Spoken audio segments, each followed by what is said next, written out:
Friends, जैसा कि आप जानते हैं कि कई पत्रिका और न्यूज़पेपर्स में यह छपा कल कि इलाहाबाद हाई कोर्ट ने यह सीबीएसई को आदेश दिया है कि सीबीएसई जो है बीएड वालों का पेपर फर्स्ट का रिजल्ट घोषित न करे, या फिर घोषित करे तो उनके रिजल्ट के नीचे यह लिख दे कि इनका जो रिजल्ट है वह सुप्रीम कोर्ट के आदेश के अनुसार ही सुप्रीम कोर्ट के आदेश के अनुसार इस पे लागू होगा। सुप्रीम कोर्ट का जैसा आदेश होगा वही इन पे लागू होगा। मतलब कि सुप्रीम कोर्ट अगर कहते कि बीएड वाले पीआरटी के लिए, प्राइमरी टीचर के लिए योग्य नहीं है, तो उनको अयोग्य मान लीजिएगा, और कहते कि योग्य हैं तो उनको योग्य मान लीजिएगा। ठीक है, ऐसा कल के पेपर में आया था, परसों का ये जजमेंट आया होगा था।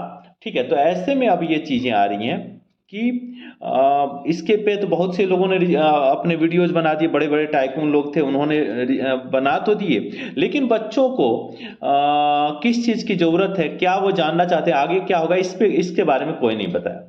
और मतलब कि सच पूछे तो कष्ट इसी बात का था कि भाई सभी बच्चे परेशान हैं कि भाई आगे क्या होगा, फ्यूचर का क्या होगा, क्योंकि बीएड कर के प्राइमरी टीचर में वैकेंसी ज़्यादा होती है, तो जो बीएड बेरोजगार थे वो भी एक रोजगार का सपना देख रहे थे। ठीक है, तो इस पे सभी लोगों ने वीडियोज बना दिए, लेकिन मेन आगे क्या होगा इसके बारे में किसी ने बताया नहीं।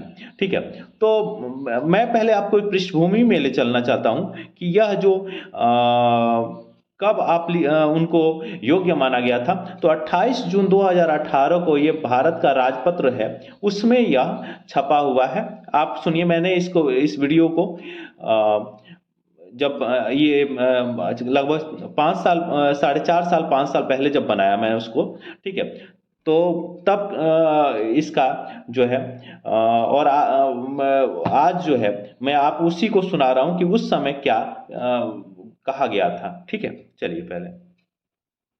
नमस्कार दोस्तों, मैं हरे कृष्ण पांडे आप सभी को अपने YouTube channel crack the competition पे तहे दिल से स्वागत करता हूं। दोस्तों, मैं इस प्रूफ के साथ लेकर के आया हूं कि अब जो बीएड डिग्री धारक हैं वो भी प्राइमरी स्कूल में नियुक्ति पा सकते हैं। ये है भारत का राजपत्र, द गजेट ऑफ इंडिया। ठीक है फ्रेंड, अब ये कहता क्या है इसे देखते हैं। मेन टॉपिक पे चलते हैं फ्रेंड। पहले जो एक नियम आई थी 25 अगस्त 2010 को प्रकाशित अधिसूचना में निम्नलिखित संशोधन करते हुए अधिसूचना जारी करती है कि उपरोक्त अधिसूचना में पैरा 1 के उप पैरा 1 अनुच्छेद ए में शब्दों और कोष्ठकों के बाद स्नातक तथा प्राथमिक शिक्षा में 2 वर्ष डिप्लोमा चाहे किसी भी नाम से जाना जाता हो निम्नलिखित को शामिल किया जाएगा। ठीक है, 50% अंकों के साथ स्नातक और शिक्षा स्नातक बीएड जो है उनको भी अब माना जाएगा। ठीक है, तो अब इसको इन डिटेल देखते हैं कि उपरोक्त अधिसूचना में पैरा 3 उप पैरा ए के स्थान पर निम्नलिखित उप पैरा होगा जिसने एनसीटीई द्वारा मान्यता प्राप्त संस्थान से शिक्षा स्नातक की उपाधि प्राप्त की है, उस पर 1 से 5 तक पढ़ाने के लिए अध्यापक के रूप में नियुक्ति हेतु विचार किया जाएगा। किंतु इस प्रकार अध्यापक के रूप में नियुक्त व्यक्ति को प्राथमिक शिक्षक के रूप में नियुक्त होने के 2 वर्ष के भीतर एनसीटीई द्वारा मान्यता प्राप्त प्राथमिक शिक्षा में 6 महीने का एक सेतु पाठ्यक्रम ब्रिज कोर्स आवश्यक रूप से पूरा करना होगा। ठीक है फ्रेंड, यानी कि अब जो सीटेट वगैरह भी जो होगा, अब आगे इस बार तो जो हो रहा है नोटिफिकेशन, ठीक है, आगे से सीटेट और टेट होगा, उसमें जो है ये आपको बीएड डिग्री धारक जो है उनको भी एप्लीकेबल माना जाएगा। ठीक है, और उसके बाद से क्या करना होगा, इनको भी नियुक्ति मिल जाएगी और उसके 2 साल के अंदर 2 वर्ष के भीतर इनको 6 महीने का एक ब्रिज कोर्स करना होगा और उसके बाद से ये टीचर तो हो ही चुके होंगे, बस इनको 2 वर्ष के भीतर 6 महीने का ब्रिज कोर्स करना होगा। ठीक है फ्रेंड, तो ये बहुत अच्छी खबर है। पहली बात ये है कि अपने यूपी और बिहार में जो है प्राथमिक विद्यालयों में योग्य टीचर नहीं मिल पा रहे थे, और दूसरी तरफ ये थी कि बीएड बेरोजगारों की संख्या दिन प्रतिदिन बढ़ती जा रही थी। तो ये दोनों के लिए खुशखबरी है। बीएड डिग्री धारक जो है प्राथमिक विद्यालयों में नियुक्ति पाने के अधिकारी होंगे। ठीक है, तो और दूसरी बात ये है कि कुछ कॉलेजेस भी बंद होने वाले थे, भाई बच्चे इंटरेस्ट नहीं ले रहे थे कैंडिडेट्स, बीएड में अब इंटरेस्ट खत्म हो गया था, तो अब उनका फिर से इंटरेस्ट पैदा होगा। तो ये सबके लिए गुड न्यूज है। तो फ्रेंड, अगर आपको ये वीडियो पसंद आया हो तो लाइक कर लीजिए और इस वीडियो को इस चैनल को सब्सक्राइब। हाँ, तो दोस्तों ऐसा रहा कि ये न्यूज़ थी। अब जो है ये सूचना, मतलब ये आ रहा है कि अब क्या होगा भाई। चलिए 28 जून 2018 को ये गजट में प्रकाशित हुआ था, सुप्रीम कोर्ट का आदेश था। तो फर्स्ट ऑफ ऑल मैं आपको पहले तो मेरा थंबनेल पे भी लगा हुआ था कि भाई घबराइए ना, डरे ना। ठीक है, मैं बेस्ट सॉल्यूशन जो ये होगा, जो हो, मतलब मैक्सिमम पॉसिबिलिटी। भाई देखिए, सुप्रीम कोर्ट जो है सर्वोच्च न्यायालय है, इससे बड़ा कोई न्यायालय नहीं है देश में, उसके खिलाफ आप कहीं नहीं जा सकते। वो जरूर होता है कि वो कुछ केसेस में जो कि सजा पाए हुए लोग होते हैं, उनको राष्ट्रपति जी से गुहार लगा करके माफी ले ले, वो अलग चीज हो जाती है। लेकिन सुप्रीम कोर्ट जो है सर्वोच्च न्यायालय, उसका फैसला सर्वोच्च होता है, उसके खिलाफ कहीं नहीं जाया जा सकता। ठीक है, तो वो तो मतलब सर्वोच्च न्यायमूर्ति हैं, और वो जो फैसला देंगे वो बहुत ही बेहतरीन रहेगा सबके लिए। लेकिन अब ये चल रहा है कि भाई आगे क्या होगा, क्या फैसला आ सकता है। ठीक है, तो फैसला देखिए दोस्तों, ये जब आया था 28 जून 2018 को, तो ये माना गया कि भाई चलिए योग्य शिक्षकों की कमी है और बीएड वाले लोगों की संख्या बढ़ती जा रही है, तो इनको योग्य मान लिया गया, और इनको पीआरटी की में फॉर्म भरने, परीक्षा देने और अध्यापक बनने का मौका मिला। ठीक है, अब लेकिन ये है कि आर्टिकल 137 के तहत सुप्रीम कोर्ट को अपने ही फैसले पे पुनर्विचार का अधिकार है। तो किसी ने पुनर्विचार याचिका डीएलएड और बीटीसी वालों भाइयों ने डाली होगी, तो इस पे पुनर्विचार चल रहा है। ठीक है, लेकिन फैसला क्या आएगा? फैसला दो तरह के आ सकता है। ठीक है, मैक्सिमम पॉसिबिलिटी जिसकी है कि परिवर्तन ना हो। ठीक है, परिवर्तन होने के पॉसिबिलिटी बहुत कम है, लेकिन अगर परिवर्तन होता है, मतलब कि जजमेंट जो पुरानी जजमेंट है उसमें परिवर्तन होता है, होने के चांसेस बहुत कम है पहले, लेकिन अगर होता है तो क्या हो सकता है। ठीक है, उसमें ये होगा कि ठीक है, अगर फैसला ये आता है कि 11 अप्रैल 12 अप्रैल को अगर फैसला देती है न्यायालय, सर्वोच्च न्यायालय, या जब भी देती है, जिस डेट को दे रही है, किसी भी डेट को 28, 29, 30, जब भी जिस डेट को दे रही है, जब भी देगी, तो ये अगर कह सकती है कि ठीक है, आज जैसे कि मतलब कि जिस डेट को दे रही है 28 अप्रैल को दी, तो ये कह सकते कि 28 अप्रैल 2023 के बाद जो भी वैकेंसी ली जाएंगी, चाहे टेट ली जाएंगी, सीटेट ली जाएंगी, उसमें बीएड वाले शिक्षकों को पीआरटी के लिए योग्य नहीं माना जाएगा। ठीक है, ये कह सकते, इसकी पॉसिबिलिटी 0.5% है, ऐसा 99.5% ऐसा नहीं होगा। 0.5% जो है मे भी अगर हुआ तो ऐसा हो सकता है, जबकि ऐसा नहीं होगा। तो वो 28 अप्रैल या जब भी हो, 25, 26, जब भी जिस डेट को वो अपना न्यायालय अपना आदेश सुनाती है, वो उस डेट से ही लागू होगा, इसके पहले वाले पे लागू नहीं होगा। ठीक है, ये किस आधार पे मैं कह रहा हूं, इसके पीछे बहुत बड़ी लॉजिक है, इसको समझने का प्रयास कीजिएगा। ठीक है, तो फैसला जो है, क्यों मैं ये कह रहा हूं कि इसके पहले वाले पे एप्लीकेबल नहीं हुआ। देखिए, न्यायालय है, न्यायालय का जो निर्णय है वो सिरोधार्य है, वो सबके लिए है, होगा और मान्य होगा। ठीक है, तो लेकिन पॉसिबिलिटी क्या है कि ये जो मैंने बताया कि भाई जिस डेट को घोषित कर सकती है, तो वो क्या है कि भाई आज के बाद, जैसे जिस डेट को घोषित कर 28 अप्रैल को, 26 अप्रैल को, 25 अप्रैल को, जिस डेट को घोषित करना चाहे, उस डेट को से ये कह सकती है आज इस डेट से आगे जो है प्राइमरी टीचर के लिए बीएड वाले योग्य नहीं रहेंगे। इसकी पॉसिबिलिटी बहुत बहुत कम है, लेकिन ये आगे के लिए होगा।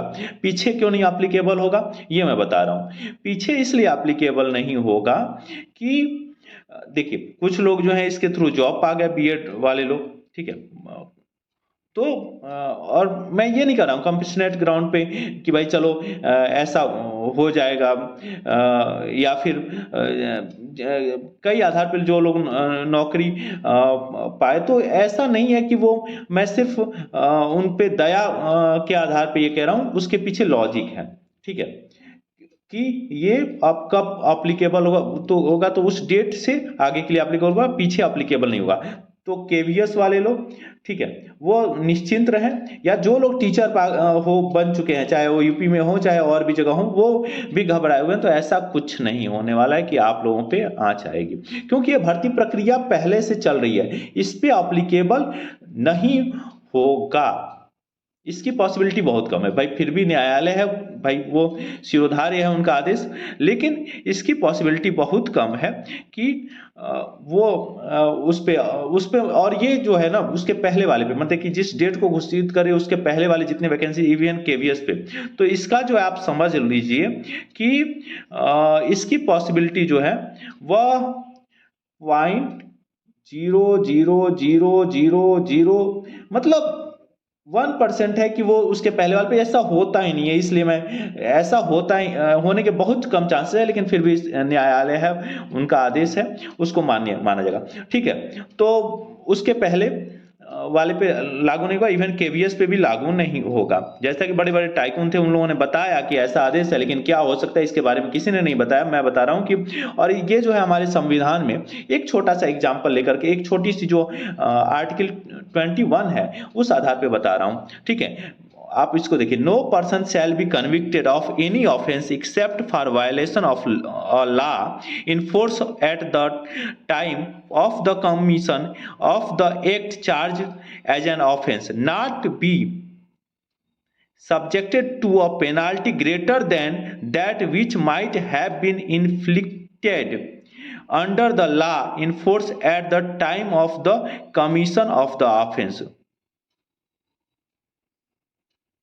ठीक है, कहने का इसमें मतलब यह है कि अगर किसी मतलब कि अपराधी ने अगर कोई मतलब एक मान लीजिए कोई भी कन्विक्टेड है, तो अगर कोई अपराध करता है तो उसमें जो है वो जब वो किया तो उस अनुसार से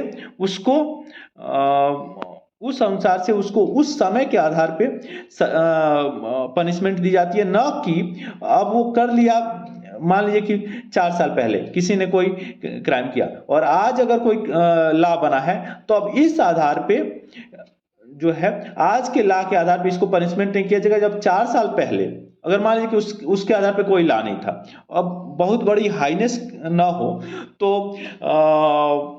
अगर उस तो हाईनेस पे तो वैसे भी ला रहता है, तो अगर उस पे ला अगर या फिर बहुत कम सजा थी, बहुत कम पनिशमेंट था, तो वही अप्लीकेबल होगा उस बंदे पे। तो सेम बात हम लोग जितने लोग हैं बीएड डिग्री धारक और वो टीचर बन चुके हैं या फिर इवन उनका एडवर्टाइजमेंट निकल चुका है, ठीक है, प्रक्रिया में है भर्ती प्रक्रिया, तो ऐसे में उन पे ये एप्लीकेबल नहीं होगा, जहां मतलब इसकी मैक्सिमम पॉसिबिलिटी है। इसीलिए मैं कह रहा हूं कि 99.99% है कि ऐसा ही आएगा कि चलो जिस डेट को अगर ऐसा घोषित होता है उस डेट पे एप्लीकेबल होगा। और अगेंस्ट में फैसला आने का मतलब बीएड वालों के अगेंस्ट में आने का, देखिए न्यायालय है और इस पे विरोध करने की कोई वो नहीं है आप, लेकिन जहां तक मुझे लगता, जहां तक ये लग रहा है कि ऐसी पॉसिबिलिटी नहीं है भाई, माना जाएगा कि भाई देखिए आरटी जो है उसका आधार पे शिक्षकों की भर्ती जो है करनी जरूरी है। ठीक है, और दूसरा ये है,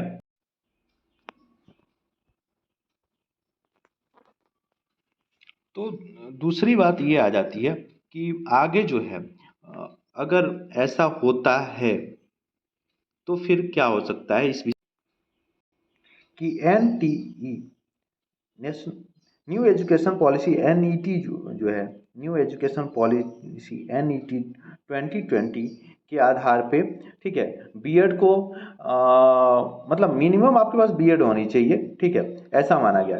ऐसे में पॉसिबिलिटी बहुत ही मतलब अगेंस्ट में जाने की कम है, लेकिन फिर भी न्यायालय है उसको मानना पड़ेगा और वो उस पर मतलब कि बहस करने से मतलब बेहतर है कि सभी लोग अपना, चाहे वो बीटीसी डीएलएड वाले लोग भाई हों चाहे बीएड वाले, सब लोग अपने आप लोग अपना काम में लगे रहे, अपनी तैयारी करते रहे।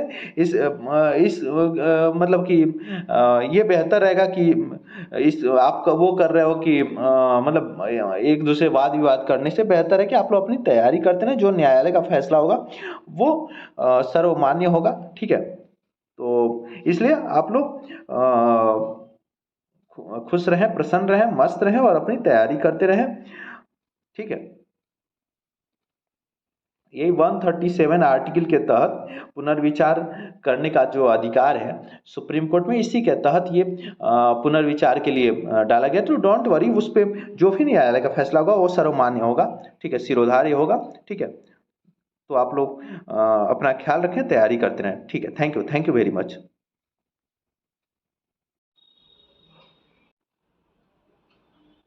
हाँ, तो एक और चीज़ कहना है कि देखिए, ये जो मैक्सिमम पॉसिबिलिटी थी उसको बताने का प्रयास किया गया, ठीक है। आप लोग कमेंट बॉक्स में ज्ञान देने का प्रयास ना करें, ठीक है ना। किसी को ज्ञान देने का, एक दूसरे के लड़ाई झगड़े करने का प्रयास ना करें, आप लोग अपना तैयारी करते रहें, ठीक है। और ये इसलिए भी बनाना जरूरी था कि भाई सबकी मेंटल हेल्थ अलग तरीके का है, ठीक है। कोई कुछ कर ले या किसी के साथ कुछ हो जाए, ठीक है। तो इसलिए ये बताना जरूरी था। इस वीडियो को ज़्यादा से ज़्यादा शेयर करें ताकि कोई घबराए ना, कोई इतना ना डर जाए कि कहीं कुछ उसके साथ गलत हो जाए। इस चीज़ को बचाने के लिए प्रयास किया गया। तो इसको ज़्यादा से ज़्यादा शेयर करें आप लोग, ज़्यादा से ज़्यादा ये लोगों तक पहुँचे ताकि वो लोग समझने का प्रयास करें, ठीक है ना। Thank you very much. साथ ही वीडियो को लाइक कर दें, चैनल को सब्सक्राइब कर लें, तो क्योंकि यहाँ पे जो वैलिड होती है, जो बिल्कुल सही न्यूज़ होती है, ठीक है, उसको लाने का प्रयास किया गया। मैं सारे साक्ष्य को, जो मैंने आपको 21 आर्टिकल दिखाया, वो सीधे मैंने कॉन्स्टिट्यूशन से उठा करके लाया। तो यहाँ पे सारी चीज़ें जो है, जो भी इंफॉर्मेशन दी जाएगी, जो भी पढ़ाया जाएगा, वो बिल्कुल सही होता है। सही तथ्यों के साथ लेकर के हम आते हैं कोई भी बात, ठीक है। तो खुश रहें, प्रसन्न रहें और पढ़ाई करते रहें, घबराएं ना, ठीक है। और ज़्यादा से ज़्यादा वीडियो को शेयर करें, ठीक है। Thank you very much.